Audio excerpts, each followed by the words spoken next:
আসসালামু আলাইকুম। স্পুনফুল স্টোরিজে আপনাদের সবাইকে স্বাগতম জানাচ্ছি। আজ আমরা বানাতে চলেছি সুস্বাদু ও সহজ পাস্তা রেসিপি, যা খুব কম সময়ে তৈরি করা যায় এবং খেতে দারুণ মজাদার। আপনি যদি পাস্তা ভালোবাসেন তাহলে এই রেসিপিটা একবার হলেও চেষ্টা করবেন বানাতে। চলুন দেরি না করে শুরু করি। প্রথমে একটি পাত্রে পর্যাপ্ত পরিমাণ পানি গরম করে নিন। এতে 1 চিমটে লবণ ও 1 চা চামচের মতো সয়াবিন তেল দিন।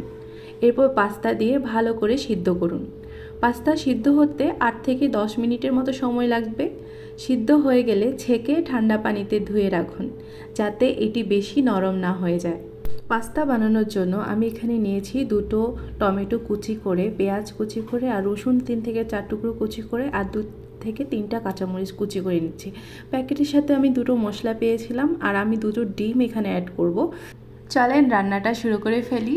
একটি প্যানে প্রয়োজন অনুযায়ী সয়াবিন তেল বা অলিভ অয়েল তেল বা মাখন ব্যবহার করতে পারেন। আমরা সয়াবিন তেল ব্যবহার করেছিলাম। প্রথমে তেল গরম হয়ে আসলে রসুন কুচি দিয়ে দিবেন, এতে রসুনের একটা ভালো ফ্লেভার আসবে। দেন আপনার কেটে রাখা কাঁচামরিচ আর পেঁয়াজ কুচি দিয়ে ভাজতে থাকুন।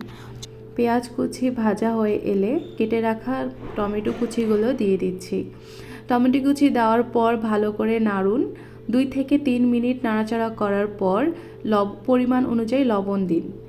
আপনি চাইলে এখানে মরিচ গুঁড়ো, গোলমরিচ গুঁড়ো বা হার্ব দিতে পারেন। আমি কোনো কিছু অ্যাড করিনি, শুধু লবণ অ্যাড করেছি।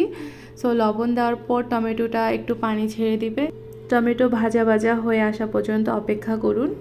আপনি চাইলে এখানে টমেটো পেস্ট বা টমেটো সস ব্যবহার করতে পারেন।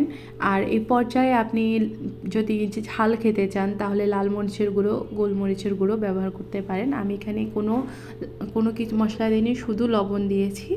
তো সসটা ভালো করে মিশে গেলে এতে সিদ্ধ করে পাস্তাগুলো দিয়ে দিব। পাস্তাগুলো দেওয়ার পর ভালো করে নেড়ে চেড়ে নিব, যাতে সমস্ত মশলা পাস্তার সাথে ভালোভাবে মিশে যায়। এই পর্যায়ে পাস্তার প্যাকেটের সাথে 2টো মশলার প্যাকেট ছিল, সেই মশলার প্যাকেটগুলোর মশলা অ্যাড করে দিব।